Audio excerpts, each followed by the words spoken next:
Well, the holiday season is upon us, and it's that time of year when many of us might be thinking about maybe expanding our family and giving a pet, a dog or a cat, as a gift. Well, of course, there's nothing that I would rather see than for every dog in the shelter to find a home. However, it can't be just any home. I think it needs to be a forever home. I'm Deborah, and you're watching It's Not Just Dogs. So before you get carried away with all this holiday vibes, I hope you'll join me on the other side for 5 tips on what to think about before you consider adopting. See you on the other side.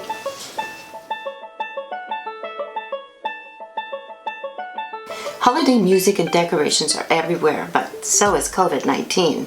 And this year is really strange for all of us. And a lot of us are working from home, and maybe we'll get to continue with that schedule after COVID is finally over, or at least get a better, more flexible schedule. And because of that, it might seem like just the perfect time to expand your family. Adoption is a forever thing, and you need to be prepared for the long term. And yes, that means forever.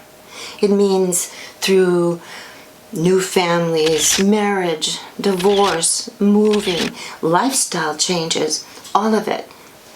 And yep, it's a lot to think about. So even though it's easy to get caught up in the moment, if we're not prepared and thinking into the future, it's very easy for both of us to get our hearts broken, the dog and you, and sometimes wind up forever scarred. You know, pets are not things, and they have feelings. So I hope you will consider, and if the timing is not quite right, maybe you might want to consider volunteering at the shelter, or walking shelter dogs, or helping out at a shelter, or maybe fostering. There's a lot of ways to have a close relationship with a dog, and it's very rewarding to help a dog find a home if you're not quite ready for the responsibility. So after considering all of that, and you feel ready and committed, you need to take a good hard look at how much time you're going to have to care for your new family member.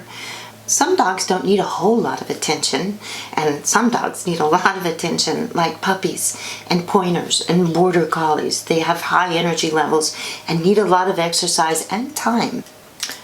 But either way, all dogs need love and attention. So if you work, are you going to crate your new dog while you're at work? What's your schedule like? How long will you be gone? 8 hours? 9 hours? 10? Maybe more? You know, that's not really good for dogs, as you know, they need to move around and change positions, and a crate really doesn't allow for that. You know, in my pet sitting business, I never leave dogs longer than 4 hours at a time, 5 max. So if it's going to be a regular thing, you kind of need to make some contingency plans. It's a good idea to investigate a doggy door. Whether you just have one in, you know, the den or something, or if you're lucky enough to have a laundry room with a door outside and you feel the need that you don't want them roaming the house, that's a good idea. And some of my people that I babysit for have crates, and maybe they don't really close the crate. They leave the door open, and a lot of times dogs will find that as a security place and a place to hang out while you're gone. And I certainly would take a look at dog walkers. If you're going to be gone 5 days a week, even once or twice a week, dogs love it. They're so excited when they see the dog walker. Please, I understand. I mean, I walk dogs and they get so excited. And their owners tell me that even when they're home and I come to walk the dogs, they're waiting. They know it's time, just like their own regular clock. So that would be something that you could do for your new dog that would help him get through the long days. In that same vein, I think it's some really good doggy daycare centers. They're all the rage these days, and you know, given pandemic, there is doggy daycares where you can drop them off and you don't have to go in or see anybody, and they can socialize. And it is so important for dogs to socialize. I cannot emphasize that enough. And you know, your dog will be tired out and happy and not have so many bad habits if you do these things for your dogs. They get bored, and it's a long day. So even twice a week, once a week, whatever you can get on with. Or dog walkers, maybe get a regular system going with a dog walker. You won't regret it. It's a good thing to do. Next, tip number 3, the cost of owning a dog. This one's important too. This one often kind of gets skipped over because you're in the blush of going out to search for that adorable, perfect dog to bring home. But it's really important to take a good, clear look at this. Of course, there's expenses, the immediate expenses of the bed, the leash, the bone, the dishes that they'll eat out of. Those things are to be expected. I researched this pretty thoroughly, and I found an excellent article in rover.com, and I'm going to link to it down below, that it is the most thorough look at all the different kinds of expenses. And of course, some of this is subjective. Some of us go crazy, buy costumes, a toy every time they go to the pet store, take them with us. When they get a groom, they get a new collar. There's a lot of subjective in here. But there's also a lot of ways to keep some of the costs down. And, for instance, treats, homemade treats, I think they're healthier and they're definitely cheaper. Treats can be expensive. Up above, I'll click to a link. I have several recipes, easy recipes. Some of them are 3 ingredient, doesn't get much better. And they're healthy ingredients, and maybe it's a good thing you'll want to try too, or find some others online. There's lots of recipes. Some of those things can be done to keep the costs down. But overall, they are expensive. Some of them I didn't even think about in this article, but pet insurance, for instance, vet bills, unexpected vet bills. This article goes over everything, so much better to go in with a good, clear eyes. Maybe none of it will happen, maybe some of it, but it's good to know. It's just awful to get in a position where you need to help your dog and you can't. So it's good to get some planning going on for this. And I hope you'll click the link below and read this article. It's awesome. Next, tip number 4. Maybe you haven't had a dog in your life in a while, or maybe this might be a whole new experience for you. If so, I really want you to consider, instead of going to the shelter, investigate some of the rescues. There's a lot of them, and a lot of them are breed specific and some of them are not. It's a wonderful way to truly know if you're looking for or needing something specific. Maybe you want a dog that'll go on the trail with you and so you can jog, or maybe you really just want a snuggler, or maybe you want a social butterfly, or maybe you're willing to take an older dog. I hope so.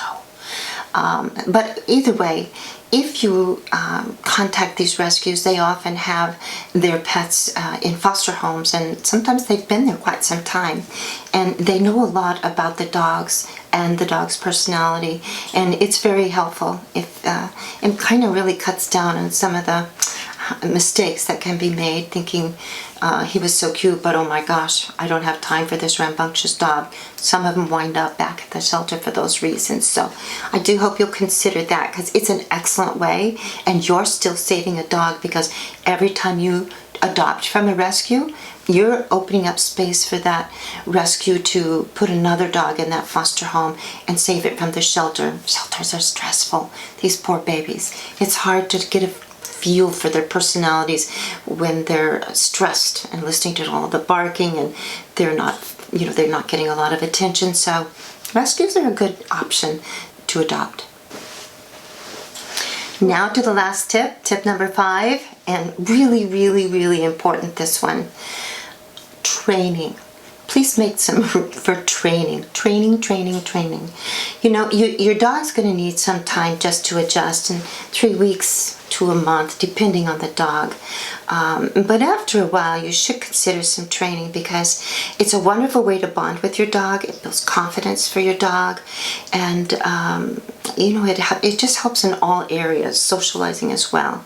Now, I know, dog parks are great, and there's some training classes there, but if you're worried about COVID, you may want to consider some online training courses. I did investigate these as well, and found one that I really like, and so much so that I chose to become an affiliate of it, and I will give you a link down below. I personally believe in praise, not the other way to go. And this is an awesome, awesome dog training video series, and it's affordable. So please take a look at it down below. I hope you'll consider it. And by the way, I'm going to say it one more time, I do hope you'll consider a senior dog if you have room in your heart for one. There's a lot of dogs that are seniors. 7-year-old dog is considered a senior, and they have a lot of life left in them, and more importantly, they know what's important. They're so grateful, and it's such a wonderful experience. So if you have that in your heart, I hope you will consider that. It's hard to totally explain the bond you will create with a senior dog who's really in need of rescue. It's so sad how many of these dogs get dumped at the shelter after 14 years or 11 years. It breaks my heart. I can't even imagine. And they know. They do know. And it's an amazing feeling. You won't regret it if you find that it's something that you might want to consider. And that's it. Those are my 5 tips of things to consider before you adopt. And also, I will say, I hope you give your dog plenty of time to adjust. Sometimes they've been through a lot and maybe gone to a lot of different homes, etc., or different circumstances, and it takes them a long time to settle in and to really become who they are. In fact, I've had dogs that I have adopted that even as much as a year later are still like evolving into this wonderful, amazing, habits that they have, or little aspects of their personality that begin to just slowly evolve. So it's a beautiful thing to rescue a dog. So I wish you the best in your search. Adopting a dog is a beautiful experience that grows and grows and grows. So if you have rescued, or if you're considering rescuing, I would love to hear about it. I always love to know how you all came to be families if you have a dog. And I'd love to hear your thoughts on adoption and what you might be thinking of. So please leave some comments. If you loved this video, don't forget to subscribe. We love company, and we hope you will become a part of our pack. So that's it for today. I hope you have a beautiful holiday, and I will see you next time.